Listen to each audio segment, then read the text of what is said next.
be presenting on before and after now, understanding the importance of hypnosis in our cosmic evolution. Now, today's presentation might feel like kind of like a fire hose of information, because that's pretty much how my mind works. I was going to review 2 books today, but I've decided to add a third. What I hope for you is a lot of this has to do with higher consciousness, which SD spoke about in our previous meeting, and James spoke about purpose and a whole bunch of other things. And this kind of is adding to that and tying that together and giving us a forward look. So I'm really excited about that. So as I speak, and I will have to read my notes because they're so specific, but I'd like you just to imagine all of this happening in the future. Like we can collectively, with our mind and our imagination and our heart, be part of this change.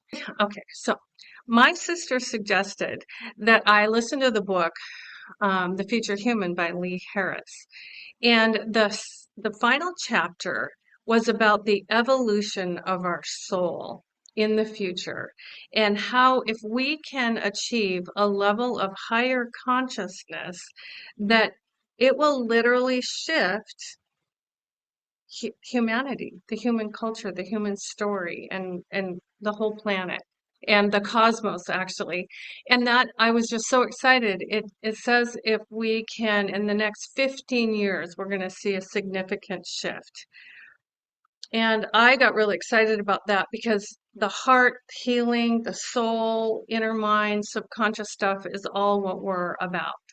But then in this book, Lee Harris mentioned Atlantis, and I did not know a thing about Atlantis. So as I'm searching Audible, I found a book called The Journey to Atlantis, and by Sarah Breskin Cosme. And she uses the technique of QHHT, which is quantum healing hypnosis technique. And I know that Tina does that in our group, and so that was cool. And then I'm just innocently driving along the road, and Audible now suggests books when you finish books. So they suggested the book, The Alchemy of 9 Dimensions. And I'm like, I want to be at 9 dimensions. How are we going to get to this higher level of consciousness if I'm not aware of all these dimensions in which I could dwell in my mind and heart and body? And so that's how this whole thing came together. All right.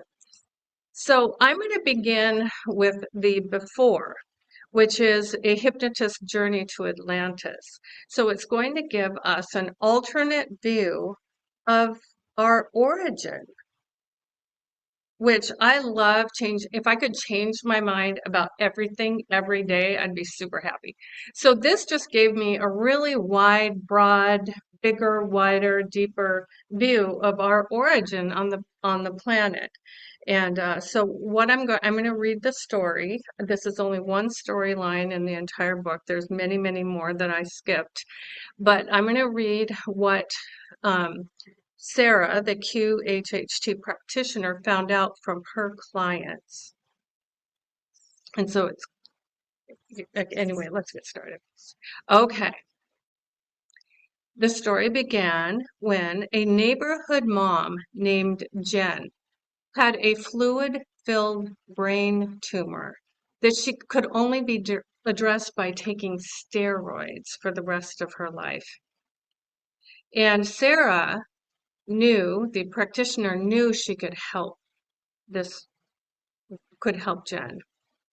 So immediately in this QHHT session, Jen stepped into the ancient city of Lemuria.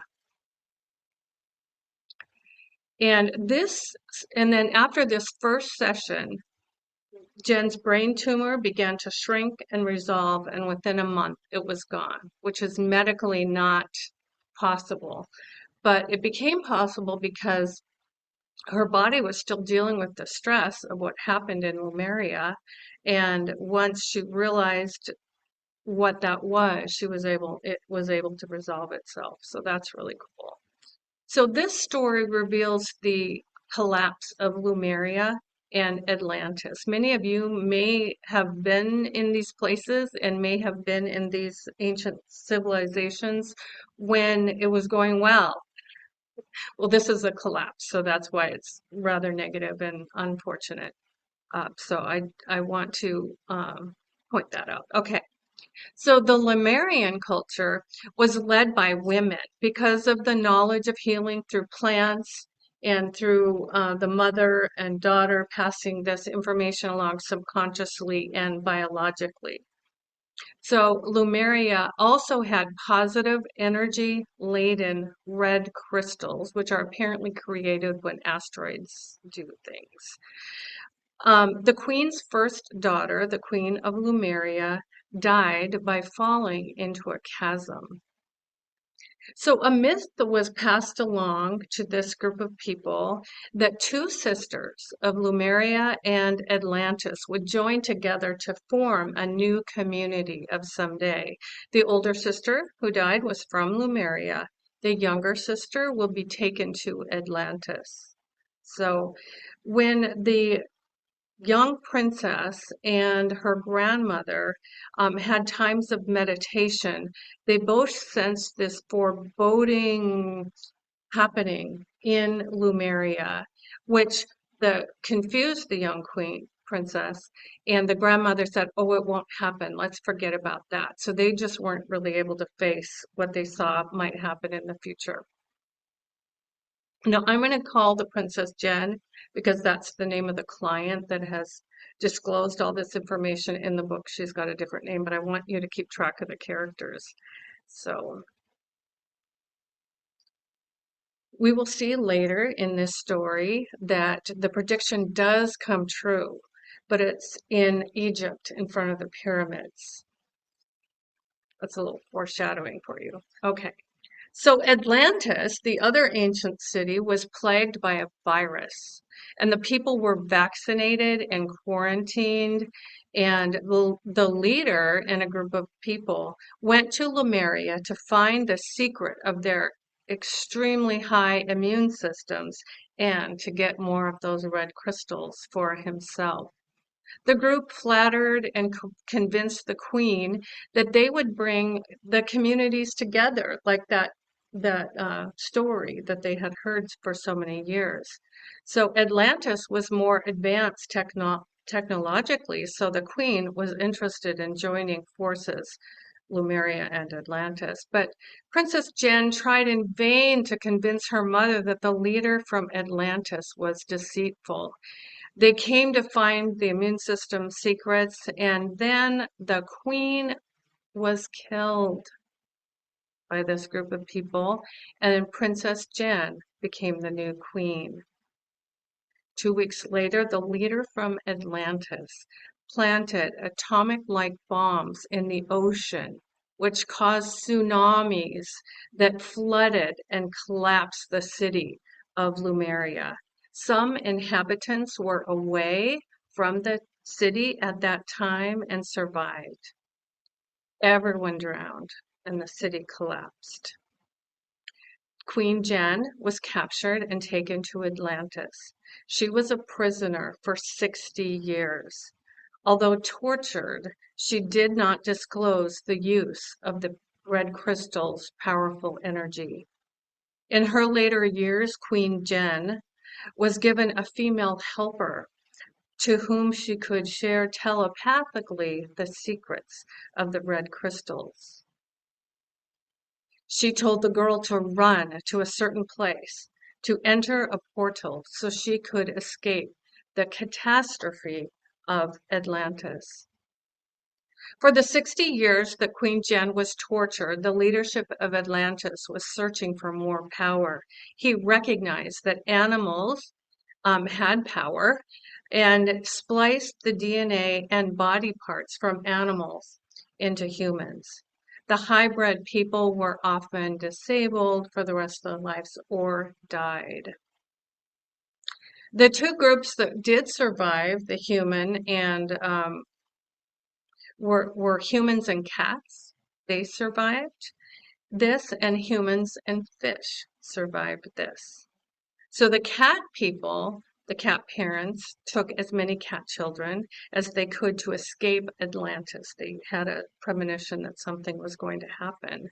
And that was one of the communities from Atlantis that met in front of the pyramids in Egypt. I know, don't you just think this is amazing? All right, so, and you can see cats represented in Egyptian hieroglyphics because they recognized the power of these animals, not only the cat, but the cat people.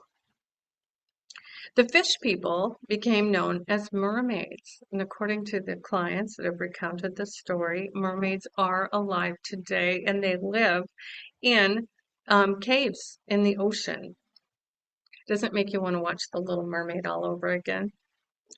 The leader of Atlantis obtained power from a trident staff that was in the city. The staff was meant to move objects with its energy, but the leader used it to subdue slaves and build the city. The animal people did not bring more power to the leader. The ones that didn't bring more power were killed by vaporization and turned to dust. So that's how the leader made these people disappear. And I could go on and on with details. So when Queen Jen said she was ready to die and give her captors the secret of the red crystals, instead her incantation did the opposite. As she held the red crystals to her chest, Jen blew up the city and the inhabitants of Atlantis. The leader was killed. Queen Jen died as well, and she was able to join her younger daughter who died in the floods in Lemuria. Her daughter died so quickly she didn't realize she was dead until she met her mother again. When Queen Jen passed into the next realm, she had to rest for a very, very long time to recover from the trauma of this torturous and heroic life. So during a QHHT session, Sarah, the practitioner, found herself in Atlantis as a male judge who befriended Queen Jen and chose the young girl who would learn the secrets of the red crystals. Queen Jen's helper escaped Atlantis through that portal and became the mother of many on Earth with those secrets inside of her. Isn't that cool? So the people who escaped Lemuria and Atlantis were drawn to the pyramids in Egypt. They cooperated and were beneficial to each other. They had secret books in rooms under the pyramid. The Udidan community was led by women. Once again, a leader who wanted power came and sowed distrust in his people against the women. Eventually, the power-hungry people killed and set fire to the women-led community. The distrust and trauma the massacre has carried on as distrust of women in leadership throughout generations. So because these two communities were led by women, they were both destroyed. It has planted a distrust of women in leadership through the generations, and women became afraid to lead. But I'm hoping this is changing now. Let's change this now. So the leader of the warring people in Egypt began to write down a religious view of the origin of Earth and humankind in order to centralize and control, and I would add benefit, the human story. Religion started with hallucinogenics, in which they saw God as above humankind, which is true, actually. God is with us and in us, not above us, in my opinion. So, also recounted in the QHHT sessions, this is a different part of the story, a community of beings many light years away from Earth wanted to help Earth evolve. They seeded planets our planet with plants. They nurtured the amoeba to become animals and ape-like humans. They assisted us in our evolution. The planet sent 50 crews of spaceships to crash land on various places of the Earth. One commander from this highly advanced planet mated with an ape-like woman. And then 4 of their babies died because the genetics of the ET and the humans just didn't work together. When she was pregnant with for the fifth time, she left with an ape-like man from a near tribe. And that 5th baby survived and was a girl. She became the mother of many on Earth. The hybrid baby's girls' descendants grew in knowledge and capacity. They were more advanced in their thinking because of this hybrid creation. It's interesting, I'm not sure if the girl who escaped Atlantis came into it as a portal into this part of the story. I didn't really take the time to figure this out. They were related. So each place on Earth where these 50 crews landed became a culture with different characteristics. And it also said at one point, an explosion of atoms were created by an original group of cosmic beings that hold everything together in centrifugal motion. So magnetism in every dimension pulls like to like, and that's how things began to be created. And then the different blood types came from these ETs of even different planets. So the QHHT sessions also revealed that a malevolent force became attached to one of the spaceships that landed on Earth. The history of humankind became warring. They were killing each other. This cosmic group wondered if they should give up on the Earth experience because of all the violence.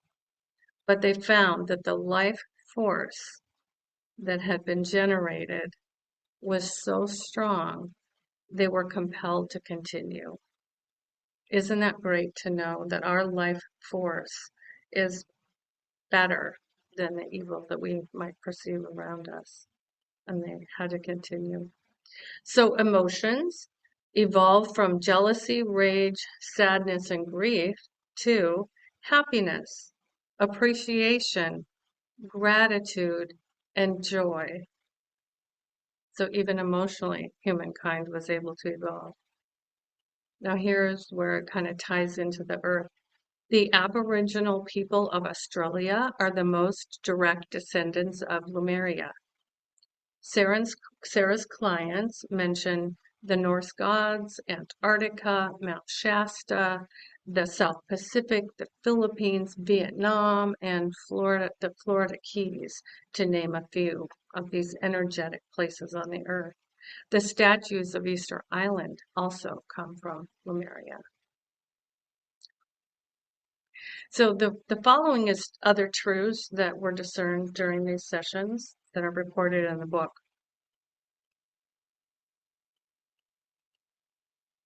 So the author discovered that we are an ancient grouping of beings from different planets.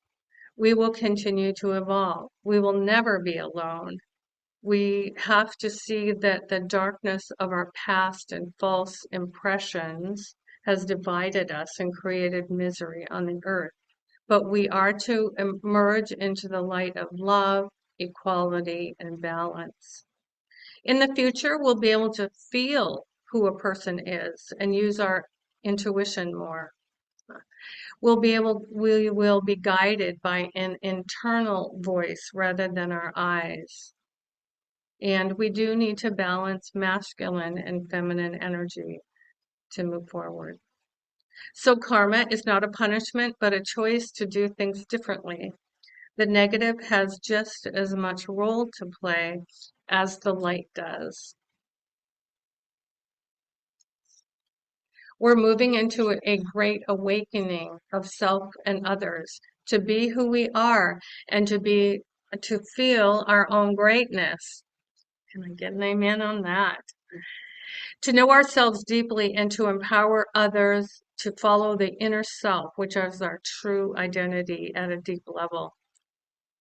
Another fact, the Bermuda Triangle is real because there are 3 placements of red crystals under the ocean, and people literally do fall into a portal to another dimension in the Bermuda Triangle. It was reported that ETs, as light beings on their planet, come into bodily form to Earth in blue uniforms with a certain insignia here, and they still come to Earth to take water and soil samples to see how we're doing. The author surmises that after the COVID virus and quarantine, that many have moved into a new sense of heart space. When that virus happened in Atlantis, they were kind of still heartless. At least the leader was, in all the things he did to survive the virus. But we have moved into a new sense of heart space, which I believe is true. Now, in happy news, the author does recount a ball of light that is a benevolent source of energy, always looking for benevolent sources of energy, aren't we? That creates and continues to create beings and planets. She describes this energy as generous, good, and omnipotent, which means powerful. We are moving into a time of love and compassion where we connect heart to heart as equals. We will increasingly find truth and light and empowerment and strength. We will become more aware and awake. And there's a divine source guiding and wielding the path of higher evolution. So Sarah, the QHHT practitioner, seems in her practice to draw people from Lemuria and Atlantis. The collective trauma of these past lives are being released and resolved through these sessions. So it's no longer impacting them and the earth.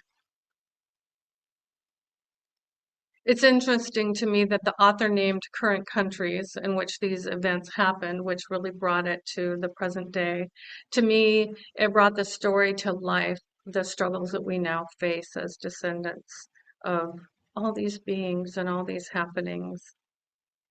I trust the stories that are revealed through hypnosis, whether factual or allegorical. We can learn so much about our past and present. So I also wanted to recount the history of Lemuria and Atlantis in case you or your clients find themselves there in a past life. At least you'll have some context for that. So now I'm going to move on to A Future Human by Lee Harris and Regina Meredith. So this is a very possible view of a new era of human development. So Lee Harris has been channeling beings called the Z's for about 20 years. And he was the interviewer in this book, was Regina Meredith, and she's been interviewing people related to alternative health and higher consciousness for about 30 years. To me, it felt like a very credible source because of that. So the book addressed the evolution of the human soul in the last chapter, which recounts the following positive and inspiring possibilities for our future. Harris also asserts that the healing that we achieve in our own selves and for our clients and in the world heals the human family, the planet, and the cosmos. So I'm working with 2 clients who've just had very severe past or present issues, and they've really healed a lot from them. And when I told them their healing is spreading out, rippling out to the human family, the planet, and the cosmos, they both start crying. They're like, oh, another good reason, not only for my own life, but for others. I thought that was a beautiful, beautiful thing to keep in mind. So the Z's predict in the next 15 years, a new era of being human will emerge. We'll be more balanced and with harmony, love, and consciousness. We'll be moving into light and sound healing and infrared devices. for healing. We'll sense the light of our consciousness in our bodies. We'll emit and teach this light. We will be remembering our crystalline hearts and spreading crystalline energy. Humanity will continue to evolve and transform. Resonance and connection will be understood. Consciousness will rule. We will lift from the physical gravity and the emotional gravity of the heaviness of the earth. So when 28% of human consciousness connect with their higher self and others, when it becomes that level of change, then the evolution of humanity will spread like wildfire. I happened to listen to a YouTube presentation by Lee Harris. It was free. 22,000 people logged into his teaching this week. Do you see how many people are just catching the importance of all of this? So the Z's say AI is galactic. It's been here before, and it's here now again. And AI will depend on whether the developer has good or bad intentions. So we can do that. Send some high vibes to the AI developers. Okay, so according to Lee Harris and the Z's, the old systems that we're experiencing right now will begin to fail. The world will become more democratic and the people more vocal. Lower vibe individuals want power. Higher vibe people will become communal leaders. Consciousness is stronger than biology, which you were just talking about, medical hypnosis being like our consciousness can change our biology. So those with ill intent will experience karmic problems, but we will become higher, lighter, and brighter. So art and music are gateways to spirit. I think it says later in the other book that when we look at art, music, even words, anything, we're actually perceiving the soul of the creator of that art or music. Like we're doing soul and soul connection to art and music, which I think is super great. So in 30 years, we'll depend more on the exchange of goods than with money. And within 50 years, we'll be using the frequency of the earth and energy will be free. So we will experience a spiritual expression. So the soul has always been a driver of life, but it has had to work through fog and density. The fog and density is lifting. The soul is driving our species forward. We can focus on soul connection and listening to each other. Consciousness seekers and transmitters will have a level of frequency and power that existed in Atlantis, but with a deeper groundedness of compassion, empathy, and love. We will have a shift of relationship from teacher to friend. We will walk alongside each other. Doesn't that sound like hypnosis? Consciousness will always find the light, and we will continue to evolve. Between incarnations, we can shift our soul alignment, so we continue to evolve. The roles on earth will require spiritual capacity to find our spiritual purpose. They made an example of a doctor who might be doing a surgery. Well, he's doing the surgery to improve the life of his client and the family and the world. How much money he'll get for doing this surgery. You see what I'm saying? The purpose will all be about higher consciousness and higher well-being for the world. So they said that autism is on the rise in sensitivity and perception to rebalance what's missing on the planet. So they spoke about autism and other things, a lot of other things. Our job is to create this new world. So vibration will lift us and we will see the world differently. We can recreate better outer realities and inner realities. So if you're an inner reality person like me, you will create better outer realities for the world. And if you're an outer reality person, like getting people together to go for a walk in nature, that's going to create better inner realities for that group of people. So we each have our own like way of doing life, but it will work together. All right. We can believe that our actions and discipline will bring bold changes. So the current systems on Earth were designed and created by galactic, malevolent, but malevolent forces, but we can be an influencer to the system. So we find that humanity often we blame ourselves for where the world is going or where it is right now.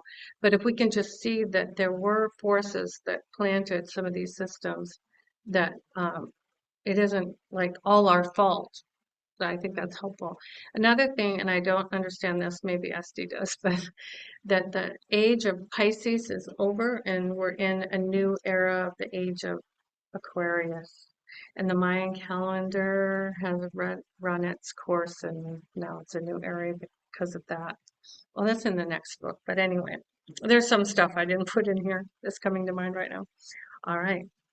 When connection is, we'll stay connected to self, purpose, and life. Self, our own self, our well-being, our purpose, and the life force within us.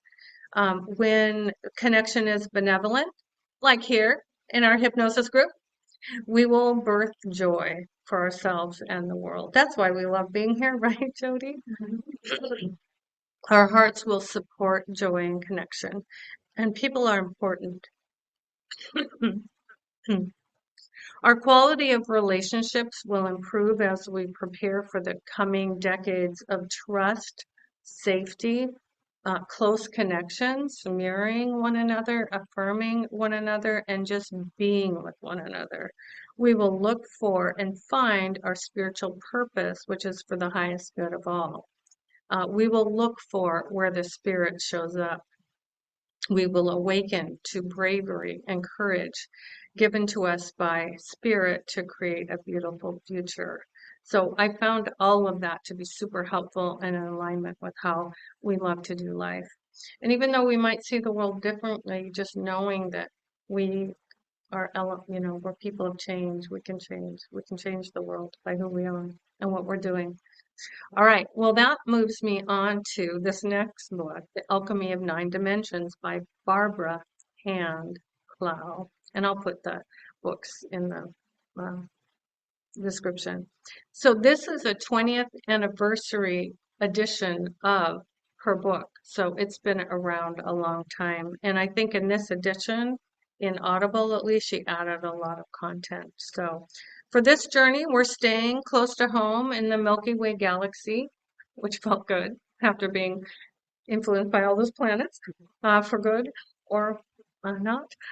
So the author was taught by the Native American practices of her grandfather. It's said that of all of his children born, he knew that he couldn't disclose this information until his first granddaughter was born. So Barbara first met the Palladians as a 4-month-old baby. So this is based on the cosmic group of people called the Palladians. The author briefly mentions other planets and beings, but her primary source of information is from the Palladians who exist in the Earth's galaxy. So I've provided 3 different handouts and we'll be referring to them. One has to do with the chakra system. The other has to do with the up to 1 to 10 dimensions. And the third handout has to do with that top diagram that I will explain. So apparently a planet in the Andromeda galaxy is the original and perfect model of Earth. So there is a planet that's perfect, that looks just like Earth. Cosmic beings, including Jesus Christ, Buddha, and Muhammad, were sent to Earth from this 9D planet. So the human family was ushered into a new way of being when these influencers came to seed and influence Earth. So I'm going to briefly describe the different dimensions. And the reason why this is so important to me, it really provided structure for my consciousness. Because I sit and meditate and I'm like, I'm infinite, I'm the universe. And I love that feeling and I love knowing that's true. But to actually go to various places where meditation has been just revolutionized my own internal compass, really. Okay, here we go. Ready? All right. So 1D, as you see in your diagram, is the molten core of the earth. The iron pulsates from the core of the earth with the iron in our blood. That's how tied we are to the core of the earth. So the gravity from the core of the earth keeps our galaxy together. And if the planets and stars are not caught in the gravity field of the core of our earth, these planets and stars are moving away from us. Super interesting. But the Andromeda galaxy is caught within our gravity of the core of the earth, so that's why it's staying close. Who knew, right? All right.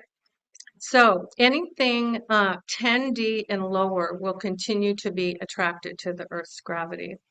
So moving on to 2D. 2D is the biosphere and the elementals that are active beyond the core of the Earth to the Earth's crust. So that's like the dirt and rocks and whatever energetic communities live within 2D.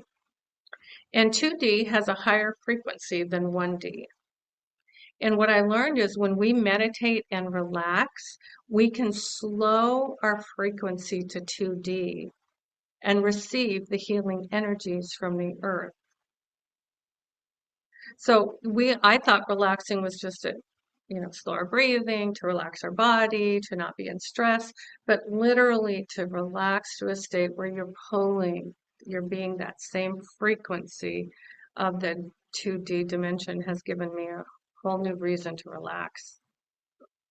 So, but religion has made us afraid of the earth, the altars that were created by the spiritualists in ancient history. Those altars were moved into the church, and we were told to not adhere to this healing energy in the earth. So let's get back to that. So let's move on to 3D. So 3D consists of humans, plants, and animals, everything that's on the earth. Okay. And so we are tied to earth due to gravity. Our bodies are between the earth and sky. So as we stand on the earth, we're connected to the earth.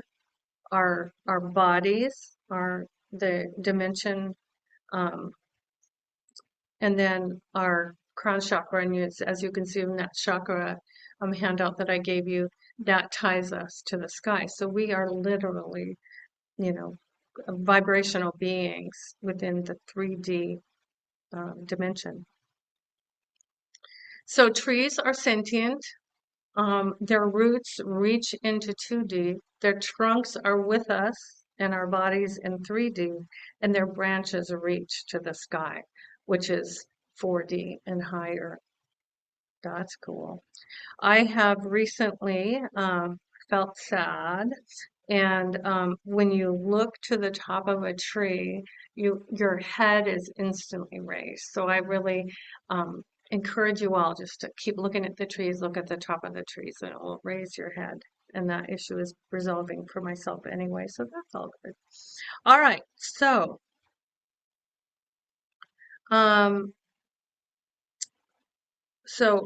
and then yes, that's it.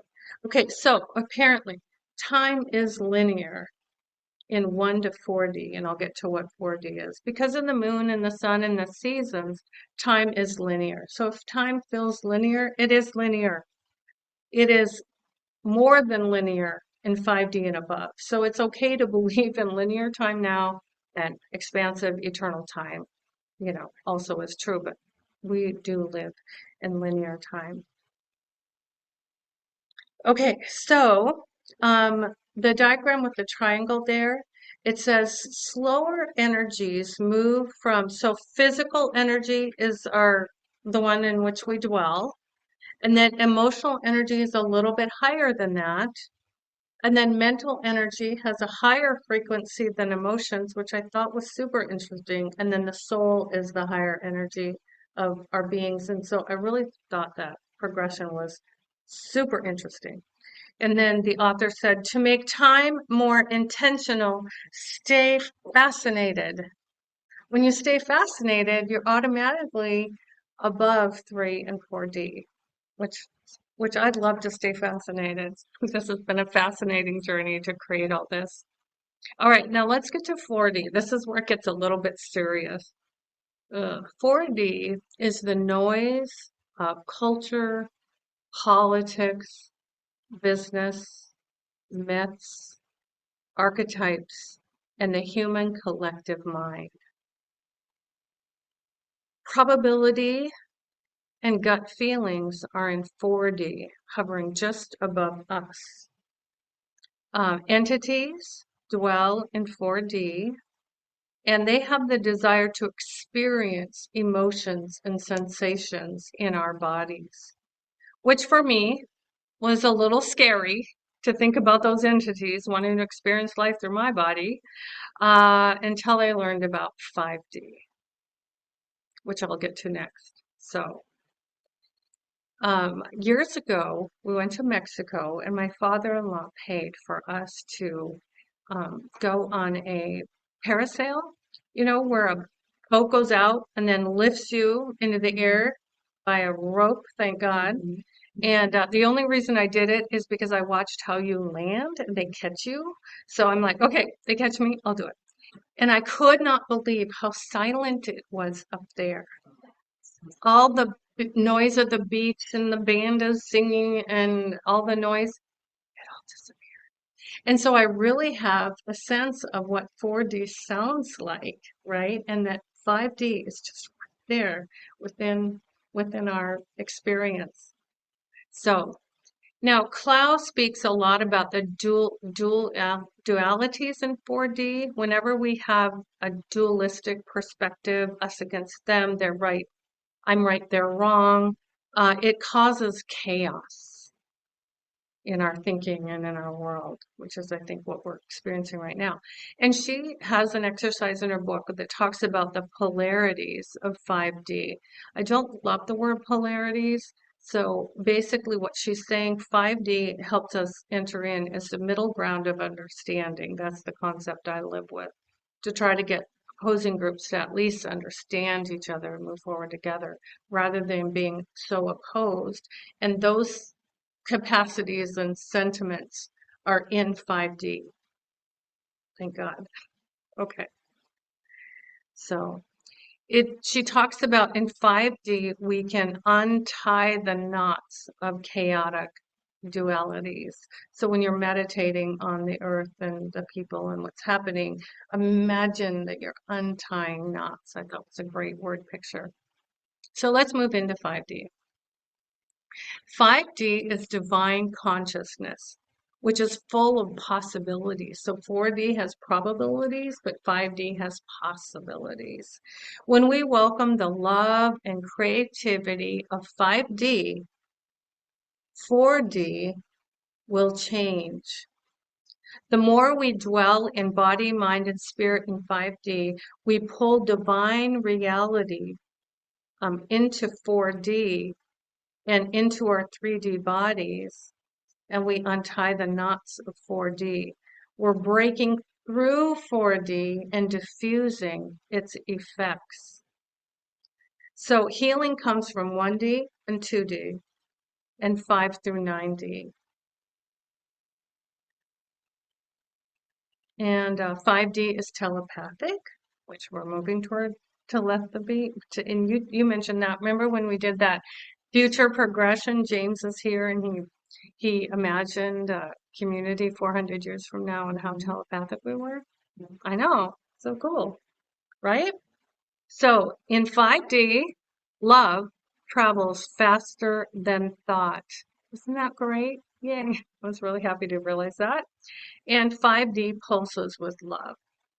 Very cool. So I find it so inspiring that in a relaxed state or in hypnosis, we can draw from these energies. The author suggests we can also call on the directions of north, south, west, and east, and the energies of the earth, heart, and sky. So I have added that to my meditation. I always do west and east, so it spells we when I meditate on the direction. All right. So let's move on to 6D. So 6D is cosmic geometry that creates form. So, and everything on Earth. So 6D is filled with those cosmic geometrical shapes that you see. And of course, they're on that handout. Of course, they're way more complicated than that. She had a diagram of like a cow in 6D is replicated as a cow on Earth, that clear. So everything created on Earth is created through sacred geometry in 6D. Super interesting. So 5D and 6D are linked. And 6D invents us every day. I mean, thanks a lot, 6D. We are new every morning, right?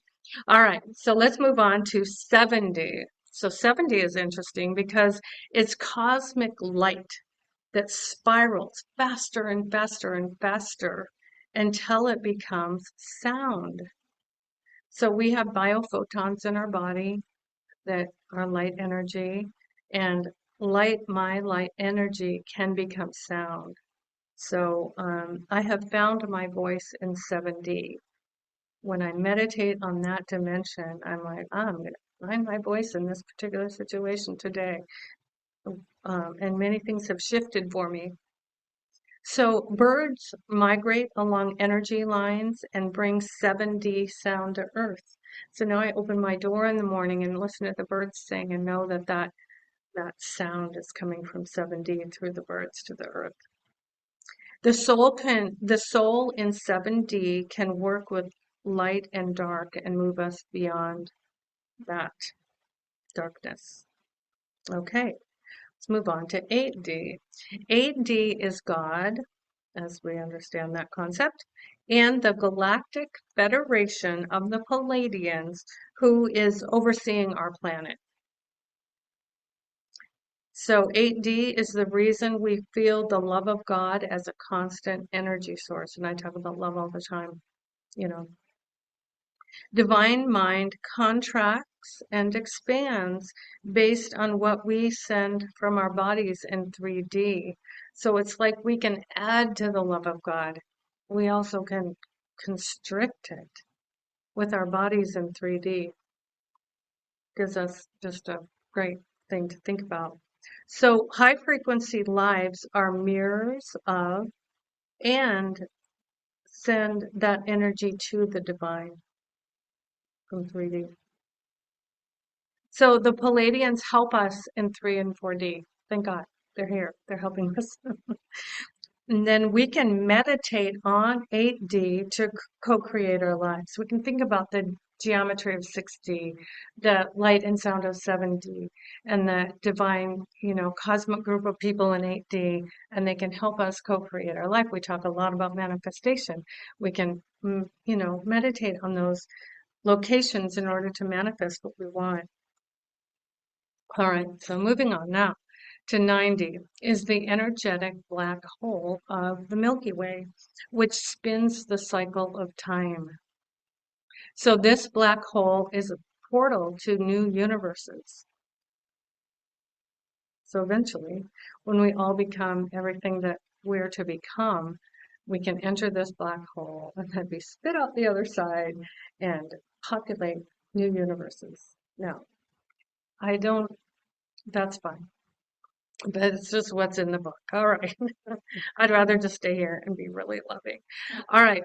So Christ came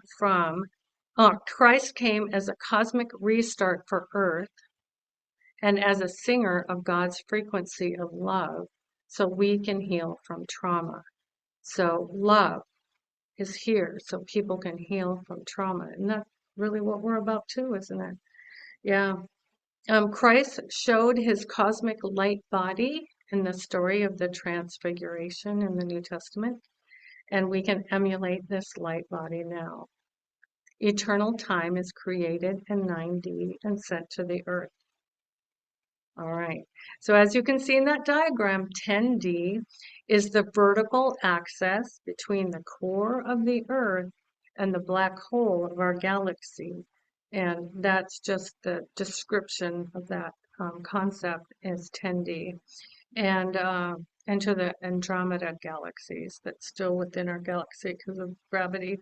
So we can inform the past, be in the now, and create a new future in 1D to 9D. So I do not bring these concepts to my clients in hypnosis because obviously hypnosis is we're following what the client's needs are in that conversation that we're having with our clients. But I felt these realities are helpful to keep in mind for humankind to grow into higher levels of consciousness that Lee Harris, suggests in the future human. We can feel the cosmos in our nervous system, which is so empowering, and we have a frame of reference for doing that. So in my meditation, I go from the core of the earth to the energy of the black hole and other universes, knowing that I can travel up and down these axes of energy to elevate and expand my consciousness. And I now understand the importance of nature and earth to our well-being and healing. And I do plan to get outside a little bit more. So humanity is awakening and slipping out of elite control. The divine plan on earth is on time, which I thought was helpful because it doesn't seem like anything's on time these days, but it is on time. So Clow, in her book, summarizes some of the content of her other books in this book.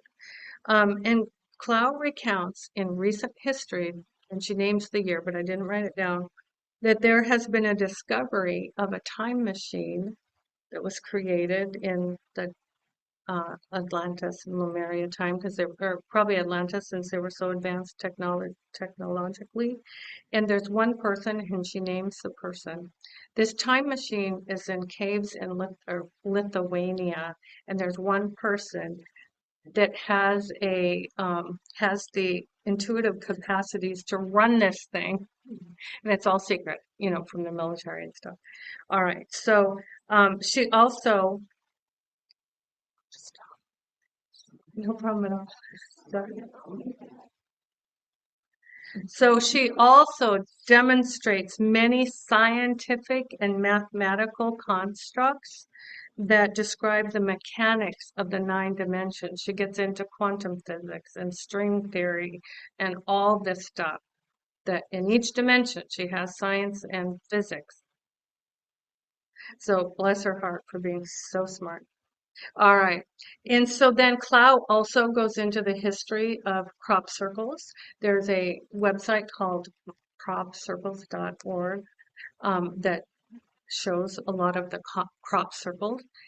There are a lot in Europe, and it's the Palladians coming down to bring energy and knowledge to the earth. So if you want to research crop circles. She literally had a conference of 50 people meditate on something she drew that morning in meditation, and within 24 hours that crop circle was created in Europe. So real scientific. She's hoping that scientists will, adhere to some of these truths rather than hiding them. All right. So and then the book includes guided meditations that were written by Jerry Clow. Each section has a guided meditation that they use in their healing seminars and stuff. So that's really cool. So I would like to let you know that Clow expresses a lot of anti-religion, anti-government, anti-business, anti-education sentiments in her book. I feel we should reside in the middle ground of understanding with all these things and find the positive of each while seeing the drawbacks clearly. So that is something that you will have to evaluate for yourself. So then I listened to a YouTube video by Barbara Hand Clow, an interview, and she suggested a fourth book. So I listened to another book, which I'm not even going to name here because I so disagree with the.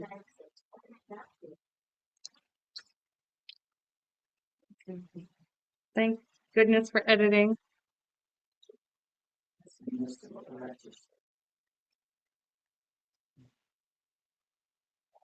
Yeah.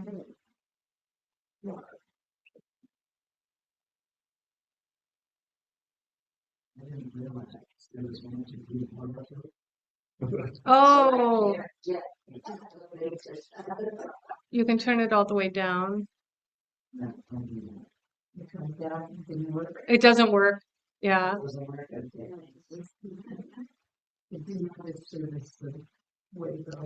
If you can find it.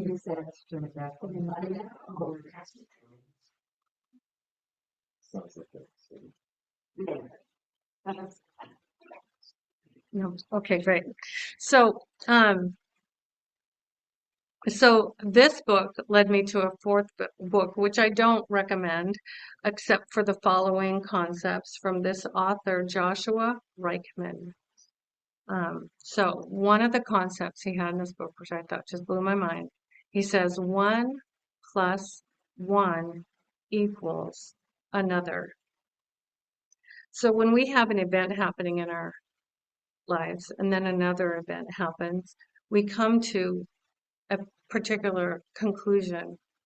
But if we can keep in mind 1 plus 1 equals another, that's what we do in hypnosis, is we try to reframe and heal and release and see things differently. And I just love that capacity of the word another, because it gives room for healing, for God to show up, for love to show up, for compassion and understanding or empathy or whatever our clients do achieve as they discern truth that heals. So 1 plus 1 equals another. I found that a really encouraging concept. And then darkness is not yet light. So rather than darkness and light being opposing each other, darkness is not yet light. I thought was a beautiful way to think about darkness. And then I was also reminded in this book that there's a name for God in the Christian Bible named Elohim, and that is actually a plural form of God. And so in church we go, well, that's a plural form, but there's only one God. We always dismiss that name of God. But when he reminded me of the name Elohim, I'm like, you're right, that means more than one God. God's working together, which to me spoke of the Pleiadians and the cosmic groups that are helping Earths evolve. It includes other divine or powerful beings. And then the author confesses, I was love, I am love, I will be love. And I kind of like putting love in the past, present, and future. I've never seen it. I've never used those words, but I thought that was nice. Yes, I was love. I am love. I will be love. And I just like it. I just like it. It's so flowy and it pulls our past and present and future all together in love. And I really did like that. After 9 pages of notes on that book, that's what I came away with. All right. So now I also said in the description, I'll be talking about polyvagal theory and integral theory. And I listened to a whole book on polyvagal theory in therapy. Fascinating book. And I just learned one interesting thing that I wanted to share. The book is The Polyvagal Theory in Therapy by Deb Dana, D-A-N-A, Deb Dana. So she said the vagal system, which is the system of nerves and communication in our body, the vagal system is like a 4-lane highway going north from body to brain. That's how much our body informs our brain. Wow. So that is why releasing negative, life-draining energy from our bodies is so important. And a 1-lane highway from our brain back to our body. So I did want to point out that it's so important. Our body really does inform our brain a lot more than I realized. So 4-lane highway going north and a 1-lane highway traveling south from brain to body in response to what happens. So interesting. Now, in Integral Recovery is the book where I found the following concepts. Integral Recovery, really practical book about recovery by John Dupuy, D-U-P-U-Y, D-U-P-U-Y. So I've listened to a lot of integral recovery stuff, but this is one thing I learned that totally helped me. So I learned we have states and stages in our personal evolution. States and stages. So states are short reactions that we can move through. So we might find ourselves in a state of stress, but realizing we're not stressed, we're just in a state of stress, and it can resolve. We can move through it. I thought that was super interesting. But stages, once achieved, never leave us. And I have trouble when words are really similar to remember which is which. So for stages, to me, it goes, ta-da! I've arrived. That's how I remember that concept being different. So we can temporarily de-evolve due to stress, fear, or addiction. So stress, fear, and addiction do pull us back into a lower stage of being, in a state of being. But lower states of being and evolution. But the state that we achieve can never leave us. So it shows us how when we evolve, and we evolved higher levels of consciousness in doing life, that we can get back there easily, especially for people that have lost so much due to addiction. They used to have a job, they used to have a family, and when they realize you can get back to that state hasn't left you. I thought that was a fantastic concept. All right. This author also proposes in the Christian tradition that God came as I am in the Old Testament, I am that I am. That Jesus came as I am in the New Testament, and we now are the I am. We are the I am now.